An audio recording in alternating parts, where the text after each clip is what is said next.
ভাই রে ভাই, বিশ্বাসই হচ্ছে না, আমার হাতে থাকা নর্মাল ছবিটি কিন্তু এক ক্লিকে কিন্তু আপনারা দেখতে পাচ্ছেন কত এইচডি করে ফেলেছি আমি। আপনারা চাইলে কিন্তু এই ধরনের ছবি কিন্তু নর্মাল ছবিটা দিয়ে কিন্তু আপনারা খুব মানে ফুল এইচডিতে ছবি তৈরি করতে পারেন। সো আপনারা কিন্তু দেখতে পাচ্ছেন স্ক্রিনে কিন্তু আমি ছবি দিয়ে দিয়েছি, একদম নর্মাল ছবিটা কিন্তু দেখতে পাচ্ছেন একদম ফুল এইচডি হয়ে গেছে। সো আপনারা কি করে করবেন সেটা দেখাবো এই ভিডিওতে। সো চলুন শুরু করি।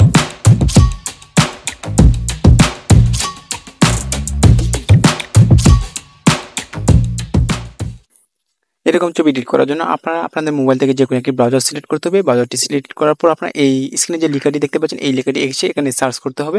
সার্চ করার পর আপনারা এই অ্যাপ্লিকেশনটি মানে এই ওয়েবসাইটটি দেখতে পারবেন। এই ওয়েবসাইটটিতে আসার পর আপনারা দেখতে পারবেন এরকম ইন্টারফেস। সো এখানে সর্বপ্রথম আমাদের সাইন আপ করতে হবে। সো সাইন আপ করার জন্য আপনারা জিমেল দিয়ে করতে পারেন অথবা ফেসবুক দিয়ে করতে পারেন। সো আমি এখান থেকে জিমেল দিয়ে করে নিচ্ছি।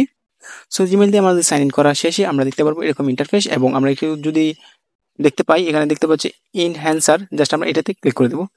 এটাতে ক্লিক করে দেওয়ার সাথে সাথে আমরা দেখতে পারবো আমাদের কিছু অপশন দেওয়া হবে, মানে সো আমরা এখান থেকে মানে ডেস্কটপ করে নিব। সো ডেস্কটপ করার শেষে আমরা দেখতে পাচ্ছি উপরে একদম উপরে আমরা দেখতে পারবো ড্রপ বলে একটি অপশন থাকবে। আমরা এটাতে ক্লিক করে আমাদের ফাইল থেকে একটি ছবি সিলেক্ট করে দেবো। সো আমি যে ছবিটি মানে এডিট করতে চাই সেই ছবিটি আমরা এখান থেকে সিলেক্ট করে দিলাম। সো ছবিটি সিলেক্ট হওয়ার শেষে আমরা দেখতে পারবো এরকম ইন্টারফেস।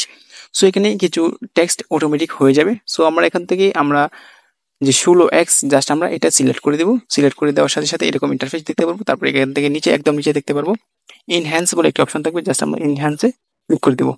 ইনহ্যান্সে ক্লিক করে দেওয়ার সাথে সাথে আমরা দেখতে পারবো ছবিটি কিন্তু তৈরি হতে শুরু করে দিবে।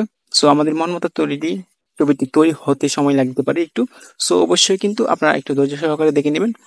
সো এই জায়গায় আপনারা দেখতে পাচ্ছেন ছবিটা কিন্তু কত সুন্দর কোয়ালিটিতে তৈরি করা হয়ে গেছে। এখন এই ছবিটাকে আমরা যদি ডাউনলোড করতে চাই সেটা করতে পারবো। সেটার জন্য আমরা উপরে দেখতে পারবো একদম উপরে ডাউনলোড করার মতো একটা অপশন থাকবে, জাস্ট আমরা ডাউনলোড করার অপশনটিতে ক্লিক করব। অপশনটিতে ক্লিক করার পর আমরা দেখতে পারবো ডাউনলোড করার একটি অপশন দিয়ে দিবে। সো আমরা এখান থেকে ডাউনলোড এখানে ক্লিক করে দেবো।